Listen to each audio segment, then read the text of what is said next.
Hey everyone, this is a live podcast of McCool and the Gang with Sam Cramer. Woo!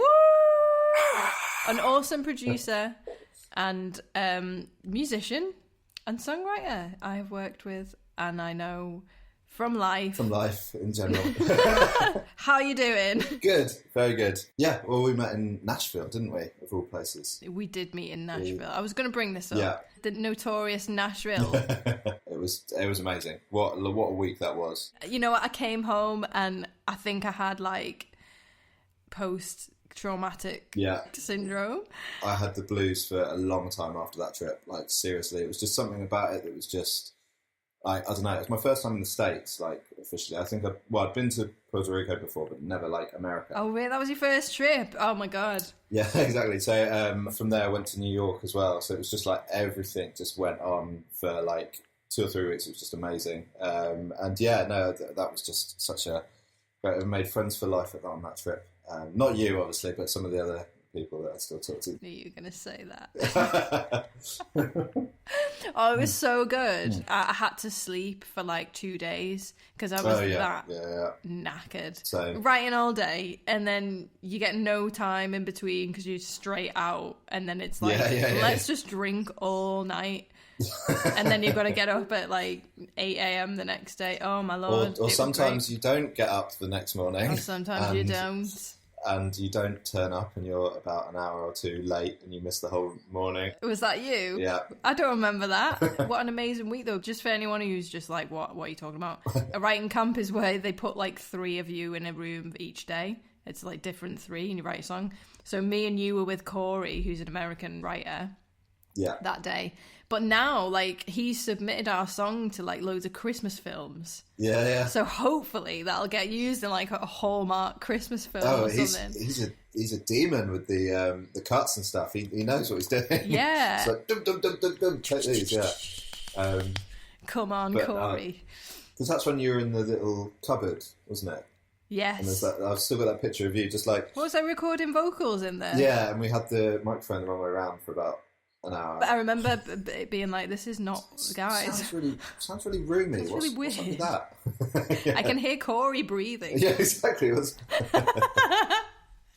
but no, that whole week was just amazing. And yeah, and I still talk to, obviously, people that we went on it. It's just really good to sort of make those connections because it was specifically based on UK-US, wasn't it? It was trying to build relationships between writers in the UK and the US. But yeah. Oh, nice. Yeah, that was such a great week, and hopefully that song gets used. Oh, yeah. Because it's weird, like, and I mean this in the best way, like, we were forced to work together. Like, we didn't have a choice. Yeah. That was it, yeah. But actually, that's great, because it just either works or it doesn't. And if it works, you're just in there then. Like, you've broken past all of the weird, awkward stuff. And you've written a song which is the most intense personal thing anyone could do together. And you're there. One of the things with the writing camps and the way it's structured like that, where it's like morning to write it and then record it in the afternoon kind of thing, is that usually with sessions, and you'll know this, anyone who doesn't do music, what would usually happen is that someone will come to the studio and for the first maybe hour, 2 hours, something like that, you might not even play a note. You might not even record anything. You just chat. You just getting to know each other. Yeah, and even the people that you already know, you just... What have you been up to, kind of thing. You try and find something that you're going to like write about, or you know, it's going to influence the song. But because of the way that those ones are structured, you haven't got the time to do that. Yeah. So you are in with strangers, and you're kind of in this situation where you're trying to write this song, but you're also trying to get to know them at the same time, and everything's just so frantic. But it works for some reason. Like it just had this that whole week just had this kind of magic vibe of just. Everyone was excited. Everyone just wanted to write songs. We were going to these great studios, meeting all these new people. And, we could go on about Nashville for the whole thing. But, yeah. It was brilliant. I was going to ask you, actually, I have a burning question. What do you think about the whole kind of broken record thing? Yes. And Spotify? Yeah, I think it's long overdue that it needs some reform and some sort of change. Like the money... is not going where it should be going for the most part. And it's so difficult because the people that it harms the most, I feel personally, is the people in the middle. It's not the top level artists who have, they've got their deal. They've got their own problems with their labels and stuff, but they in general kind of looked after already.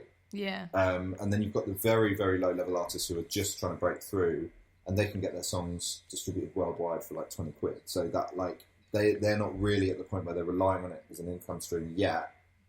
I mean, they should definitely get more money, but it's not something they rely on. But the middle level, the people that haven't quite got to the top yet, and are relying on it, it's teetering at the point where they're doing it full time. Yeah.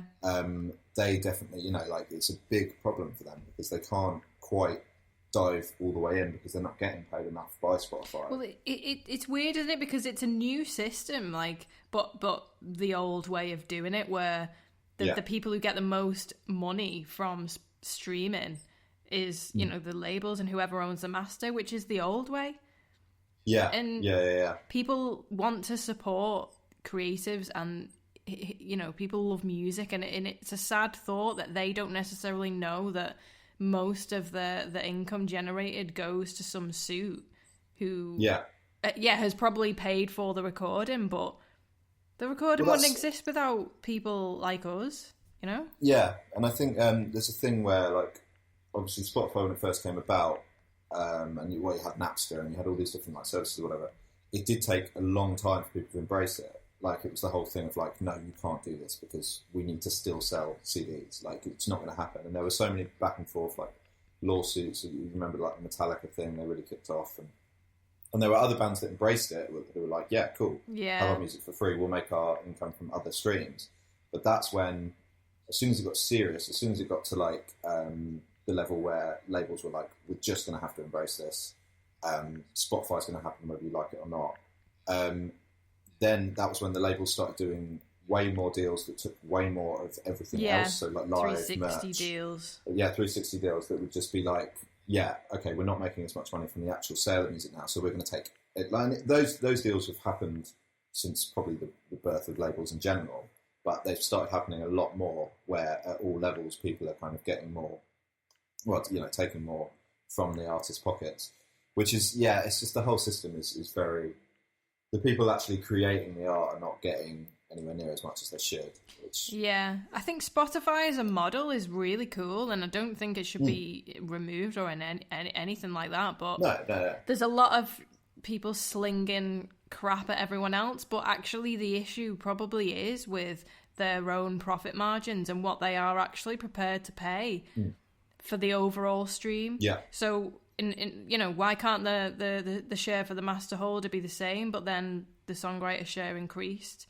Like, no one's trying to take anything away. Actually, the problem is with the people who are making the model work. You know what I mean? And it should come out of these like crazy profits that they're making. They're making exactly an insane amount of money. Yeah, like, it's not putting anyone else out. It's just you won't earn quite as much, and that's kind of fine because you're still earning a hell of a lot. Exactly, you know? Yeah. They've got a monopoly really on it, haven't they? So yeah. I mean, like, obviously you've got Spotify. They're definitely the leaders. Like Apple Music and Tidal are doing well, but Spotify's the kind of, you know, Deezer and stuff. But Spotify usually is the one that, you know, most people. Yeah. Because I think Tidal are the ones that actually pay the biggest royalty. I think. But then I think they're a bit more premium in terms of subscriptions. People actually pay more for the service, so they can cut more of that in.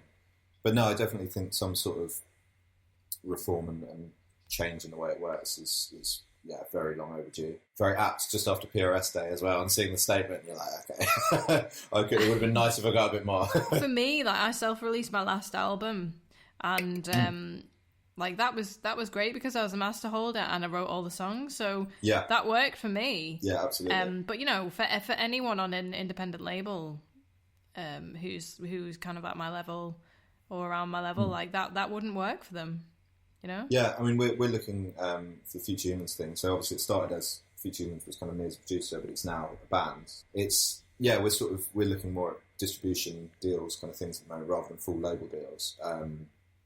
Just as something to kind of like, they offer like the label light, so it's like a diet label, but they don't take as much percentage, and it's not as like, you know, the top, and we still own, you know, sort of rights to it. Yeah. Which I think is becoming more and more a better option for sort of like artists who are trying to break out. Because obviously labels, you know, depending on the label, and this is the issue as well, you never know where you're going to be with that label or publisher or distributor in 6 months' time. Like if they haven't done anything, it'll be the worst deal you've ever signed. But if they're really pushing for you, then you don't mind giving away, a certain percentage or whatever, because you know that you're getting something back from it. But and because they will own the rights for years, depending on your contract, you're not going to get them back for at least 7 years.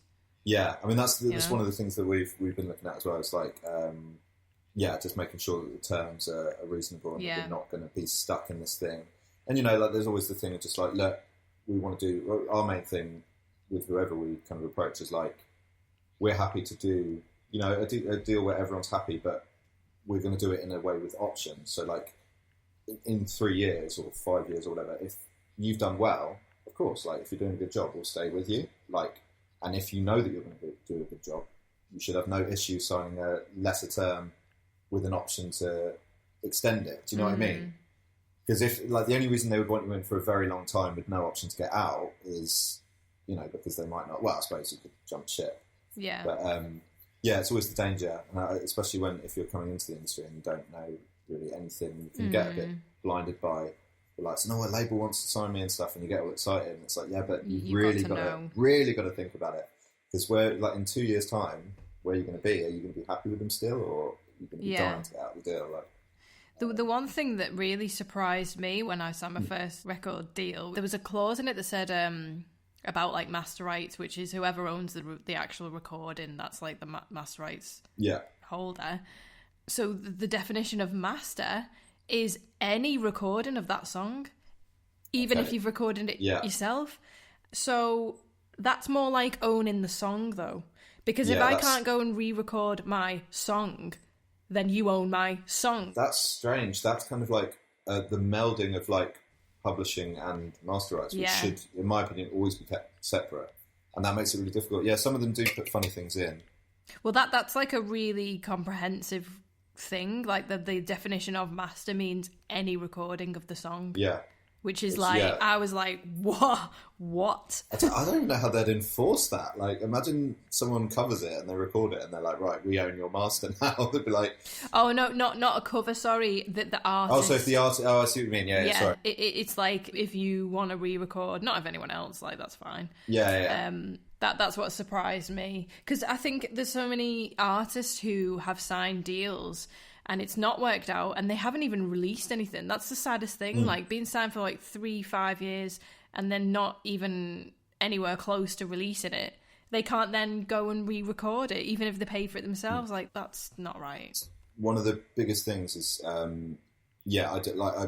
basically said to the guys and stuff when we were shopping around and we're talking to people, kind of thing. It's like, I don't want to be in a situation where we've got music that we want to release, but we don't want to release it with the people that we're currently signed to.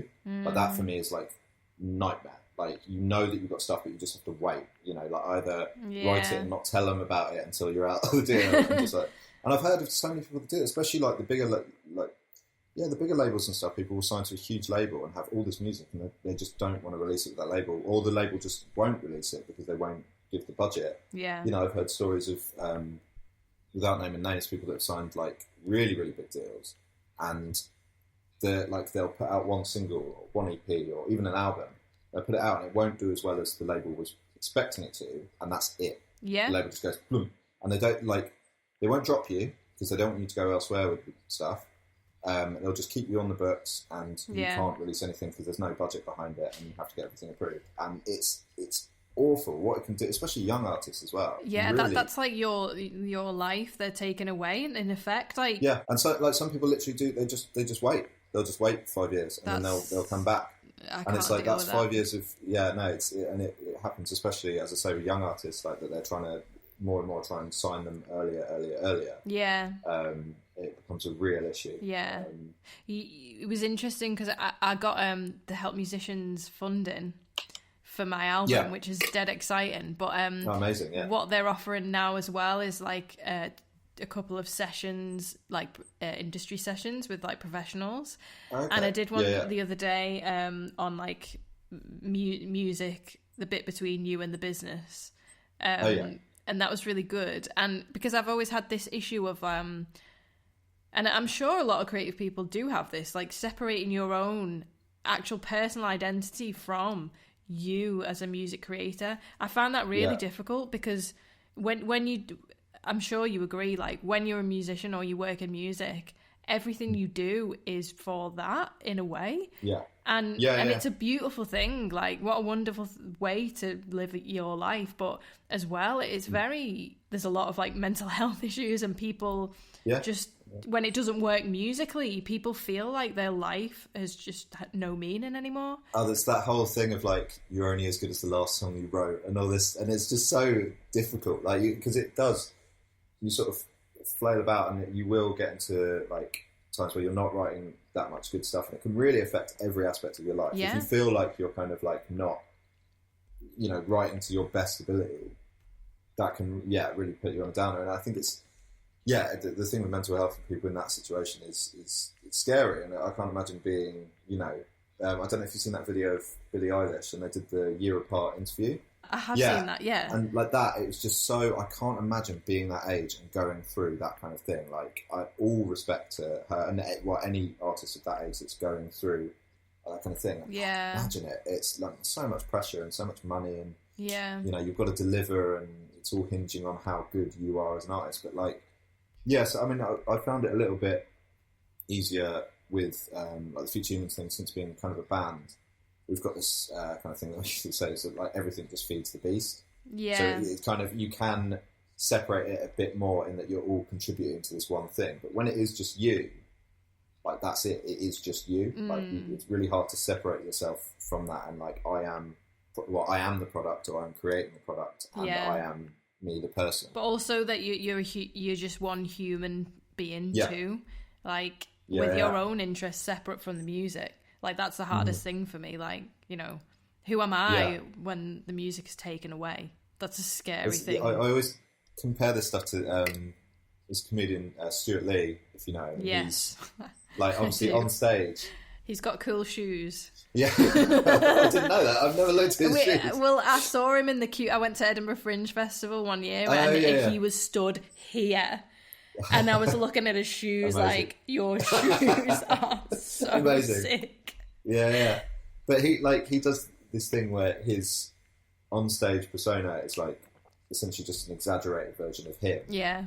And I always think about that with musicians and stuff, and it's like, how much is authentic, how much is exaggerated, how much just isn't you? Like, it's just something that you put on, like, when you get on stage, and then you take it off when you're off stage, or like just on when you're writing or whatever. And I think that's such an interesting, like, that boundary can get blurred so much. Yeah. Like, I can imagine, especially if you get to the point where you're doing big deals and people are signing you because of your image and your sound. Like, where does the human stop and the artist begin, or which parts of the crossover? And what kind of, like, protecting mechanisms do you have in place if that doesn't work? What, like, who are you then? The amount of like squeaky pop artists that then go on to do like a grunge album or something. It's just that kind of like reinventing themselves because they kind of aren't really sure. And this is what I always wanted to do, really. Like for actors going and doing theatre. It's like kind of questioning who you are. Yeah, it's a funny old business, isn't it? I can't think of any other. I was thinking today. I'm like, all creative like industries where your work is your personality. Really, like songs are just your personality coming through. Yeah. So when that isn't successful, that is personal. Yeah. No, there's no way you can't take it personal. I mean, we kind of avoid that with the Future Humans to an extent, because the way me and Afnan work is that we just do a song in a day, and so it's this weird kind of like. So we'll come to the studio with nothing. I mean, sometimes there might be a hint of an idea or whatever, but usually it's from scratch.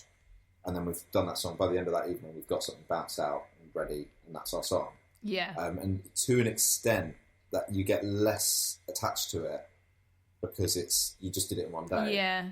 Whereas there's the thing, if you spend 6 months on a song and you've put your heart and soul into it, and then they go, you're in a meeting and they're like, no, what else have you got? And you're like, what do you mean? What do you mean? I haven't got anything else. It took me 6 months. And it's really difficult to take. But again, I mean, I can't work like that with everyone. I have a thing where it works for us. But no, I think it's like, yeah, it's a high stakes game. It really is. High stakes mentally as well. Yeah. I'm still struggling with that aspect of it, to be honest. Like, especially now, you know, growing up and getting a bit older, like, it is a big question. Like, minus the music, who actually are you? Yeah. And yeah, how does that fit into the scheme of you being a marketable artist? Like, or where does your personality fit into it? And yeah, again, I know I keep saying it. I really feel sorry for people who are, well, you know, like some people manage it really well, but like younger artists coming in who just get so much pressure on them. Like that Billie Eilish thing does. I always think about that and just the way that she talks about that whole time. But don't you think it's kind of horrible that they not made her do that, but that was the thing? Like, why should she have to do that? Yeah, that what she said was before, so it doesn't matter, you know. Yeah, I mean, I suppose it's in a way it's almost like a social experiment kind of thing. Yeah, and you know, you do watch it. And it's fascinating. It's like just even the questions of, you know, what was the biggest audience you played to then versus then. Yeah. And you know, it goes from like 1,000 to like 70,000. Yeah, in a year, which is just, I can't even imagine that kind of meteoric rise. Yeah. And I've worked with a couple of people who have had that hit. It's just overnight they've gone up, and it's crazy. I mean, the pressure and the amount of, you know, obviously press that you do, but also the amount of writing you do, and everyone wants to get in the room. So your phone won't stop ringing. You're travelling around. Well, not this year, but like you're doing all the sort of thing. And yeah, no, it's just an unreal amount of pressure. But that's, I guess, kind of the price that you pay if you want to be at that level. You want fame?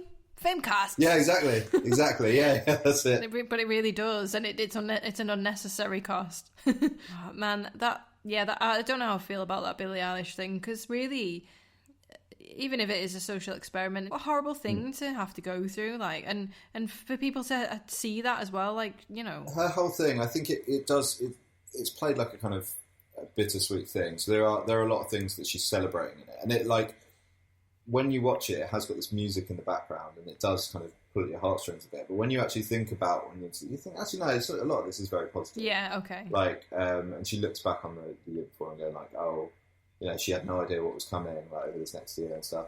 Yeah, no, so I think there's a kind of positive swing on it. So there is that kind of like good thing, but yeah. So tell us about Future Humans then. Yeah, so Future Humans, as I said, yeah, it started off basically because my old name as a producer was Eyes, and I did a lot of stuff like since I was like 15 or something. And that's when I started doing remixes. So I was doing a lot of bootleg remixes, all this kind of business. And I did a lot of dubstep stuff. And that basically got to a point where the stuff that I was doing was so vastly different from anything I had on all of the Eyes things, which was mainly kind of dubstep remixes and sort of like a couple of solo things where I was singing. And it was just like, it was so different. For years, I wanted a new name. I just couldn't think of one for years. And then suddenly, Future Humans came along. I was like, okay, that's great. And it started off as just a new name for just me, even though it's plural. I was just being, you know, trendy and arty, plural as a one person. Then it worked out. But then it worked out, yeah. No, but then, yeah. So me and Afnan met through doing another session with some other writers, and we just really clicked and started doing stuff. And for a long time, we were releasing stuff as Future Humans X Afnan Prince, so it was like kind of collaboration. And then it just got to a point where we really loved what we were doing, and we were really happy about it. We wanted to start pushing it as like a thing, like a band, essentially. Project. A project, yeah. We kind of wanted to start selling that about, but like it was like Future Humans X Afnan Prince was just too, you know, people just like, what? Oh wait, so you're a band, but you're also a collaboration, and you're two people, but you're also 6 people or 5 people on stage or whatever. It's like, yeah, and so eventually the conversation came about. It was like, should we just call it Future Humans? Let's just take everything into the one thing. And it refers to the band, but it also refers to anything we kind of do on our own. So like if I do a remix, it's still a Future Humans remix. Oh, right, okay. It's like the band. So it's kind of, it opens up all the avenues to be able to do. And again, I don't think it was as contrived as this, but like from a business sense, it just means that we can literally do anything. So we can do DJ sets, we can do live sets. No, it makes sense, yeah. Yeah, we can do remixes, we can do things as the band, we can do things as individual members. And it's kind of, just an umbrella term for everything that we're doing. That's kind of solves the issue of the identity complex, really, doesn't it? Because when it's a project name, you can separate it a little bit. So we feel like it's a family, and everyone, we all have our own roles and stuff. And so it's a lot kind of easier to define. It's still difficult, but we were lucky in that our sound just kind of developed, because for a lot of us, that's one of the hardest parts, is finding your thread, is finding your signature. But in terms of identity, I think that does solve a few problems. And you can go more exaggerated, and you don't have to feel inauthentic in any way, No, exactly. What's your current situation at the moment then? So the album, what's going on with the album at the moment? The album is nearly done. It's like 98% done. So the last track is 98. Like currently being mixed, and then I just need to get it mastered. But amazing. Yeah, I'm so excited. I am actually pretty excited. So I'm getting it on vinyl for the first time ever. I will be getting one of them. I will be getting. Oh, mate, I'll send you one. As soon as you've got a link. Don't worry, I'll send you one. And no, I love it. And so and you know what? Seriously, like, I'm so happy with it. Like, it sounds so good. I'm just, when you, because it's weird from my last album, because my last album I kind of wrote it all in one, and it came together quite fast. But this one is taking a bit more time, and is that because of pandemic reasons, or no? Just in general, it's taken me longer, like to kind of hit on what I wanted to say, really. But okay. Well, so is it taken more as in the actual writing of the songs, or like the production side, or both, or everything? Songwriting. Yeah, you know what? This album, I'm not going to say too much because I want to leave the announcement till next year. But it's kind of about childhood and adulthood, and the kind of things that affected you in childhood still affecting you in adulthood. And a lot of it, actually. And then, like, I don't want to say this because everyone's like going on about it, but mental health, like, a lot of it is about just my own like little insecurities, which are probably quite universal, like feeling tongue-tied in social situations, and not feeling like you belong in a certain friendship group, or just in general in all friendship groups, and those are things that have affected me in childhood and just keep going throughout my adulthood. And it's like, well, when are these going to get solved? Like, what's going on? And it is that kind of meeting of the subconscious mind and the conscious mind, and you actually realizing what is happening as you're getting older, and realizing the patterns of those things. So it's kind of like about my own memories and the things that happen coming through. So that, I don't know why it took me so long, but it's taken me like 4 years, which is not great. Well, I remember you sending me over some demos a while ago, which didn't sound like demos. I think it was finished. But I was sat in a pub near the studio. I just stuck my headphones in. I was like, I'll see what Natalie's up to. And they were just, honestly, I think I told you at the time, I was like, these are amazing. Like, I would choose to listen to these, even if I didn't know who you were. No, but they just had that kind of like, it's something that you can't consciously put in a song. It like just had that kind of like, they felt like they were what they were meant to be. Like, cheers, which mate. Is a really difficult thing to do. That's very kind. But I just, and obviously we worked on a couple of tunes together, Christmas songs. So Someone New, which was a single last July. I absolutely loved your mix of that.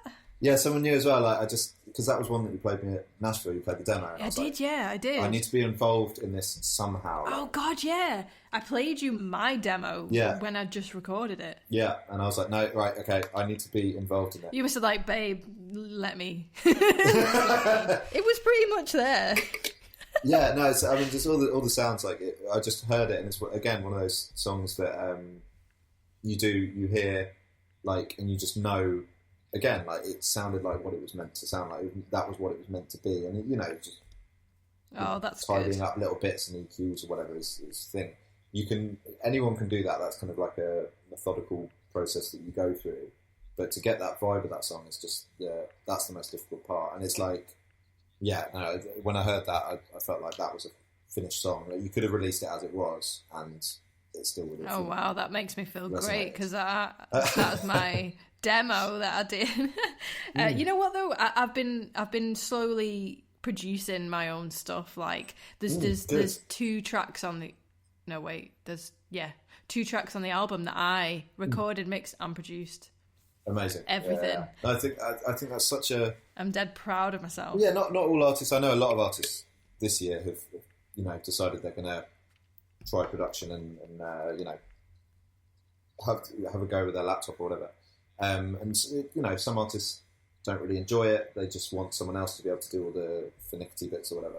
Yeah, but I think it's quite an important tool. Yeah, no, I think when I'm in the session with someone who understands production and mixing, it's not that it ends up with a better song, but you just get there a bit faster because people know the terms. They know the terminology, how to describe stuff, and it makes it a lot easier. So like people say, oh, so if you just cut that, and then if you just bring the filter up on that, and that, instead of them going like, can you make it sound a bit like, and you're or describing it in emotional terms, which for people are very different. Oh, I've had so many things of that. Like, you just make it sound a bit more like, warm is the one. Warm is always.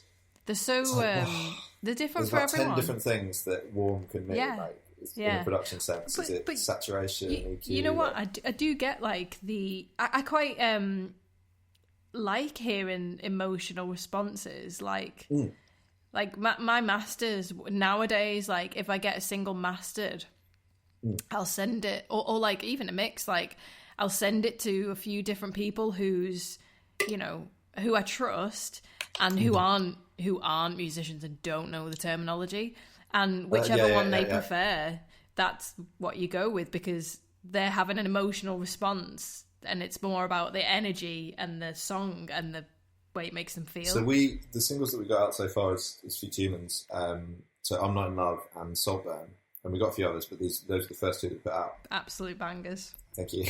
That was when we got to the sort of like we got to the end stages of them, and I'd been playing the demos at home to my housemates, which is a guy called Rob. And he like, especially I'm Not in Love, he loved it. He was like, this is great, this is the best thing you've done. And he was really like, obsessed with it, basically.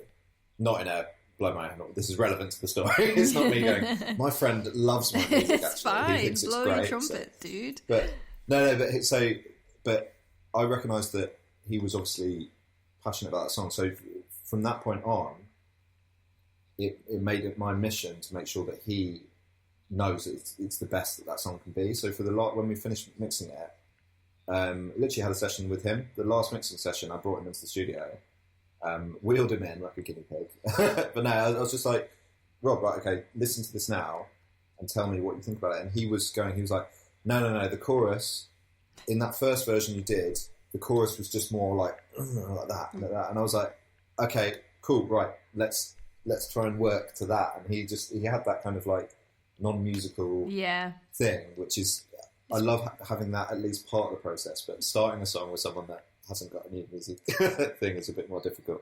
It's priceless input, only at the point where it really makes a difference. Yeah. But that, I think that really did make those 2 tunes, like Saltburn as well. He was just very, like, he just listen. He absolutely loves music. He's never written a note, but he's obsessed with it. He's always sending me new songs, or old songs that he loves and all that kind of stuff. And it's just great having a sounding board like that. Someone that you can, rely on. You know that they've got good taste, and you know that they kind of will push it in the right direction. Yeah, so it's important. It's nice to have people who want to be involved like that, isn't it? In your project. Yeah, exactly. I was going to ask you. I just wanted to say thank you for making my Christmas song a banger. I don't know whether I've thanked you before. No, I think thank you have. Yeah. Second year. No, I absolutely love it. Absolutely love it. It's just so, like, when I hear the intro, like, it's always just, it gives me that vibe straight away. It's good fun. And that first line, Christmas is coming, you're like, yes, it is. Yeah, it was fun. I could listen to that in July and I'd have to tinsel out, I swear to God. It's just instant Christmas vibe. On the subject of production, I would like to know, for myself and for people who might be watching and are interested, what is your top tip about production? What's the one thing that you always want to achieve from working on a track? Always, absolutely. Like my biggest thing is like work quickly and in broad strokes. Don't worry too much about the specifics. Just try and get your song to a point where you're excited about it, and do that as quickly as possible. Like, it doesn't matter if the kick drum sound isn't perfect, or the keys aren't quite what you wanted. Just keep on going, just doing it quickly. And I think that, because as soon as a session gets to a point where someone's just working on this really specific thing for like an hour, everyone's like, and they're just doing, it's really, really hard to bring that back to life. Like, unless you get some sort of like a really special moment, which does happen every now and again. But like, I think for me, it's just making sure that everyone in the session is excited about it, they're having a good time, like you're getting the vibe thing. And sometimes it doesn't happen, sometimes it takes a while, and you'll be slogging away at different ideas. And I think, just don't think about it too much. Yeah, because as soon as you start to overthink it, it stops the creativity, doesn't it? Yeah, you're going, okay, so maybe we could do this, and everyone slows down. Whereas if it's like, okay, that's not working, scrap it. And that's the other thing as well. Don't be too precious. No, like, you can't work on something for 6 hours. If it's not working, it's not working. Yeah. Delete it. Start on something new. Start like, new. I've stopped songs after like 6 hours, Yeah. and just got rid of them and made a better song in the next 20 minutes than I've made in the last 6 hours. Yeah. I think the less precious you are about it, the more you can afford to do those kind of like big moves, and before you know it, you've got an absolute banger that you never would have had if you were still working on that kick drum. Do you know what I mean? So that's probably my biggest tip that I think people, and it's a bit sort of broad, but like, I think just broad strokes, keep it exciting, keep it fun, treat it as if, like, oh, I don't want to do that anymore, I'm bored of it, let's do this. And like, I do that when I'm mixing. I'll hop around, I'll do the vocals, I'm like, I want to work on the drums now, and then you do that, and then you just flit around.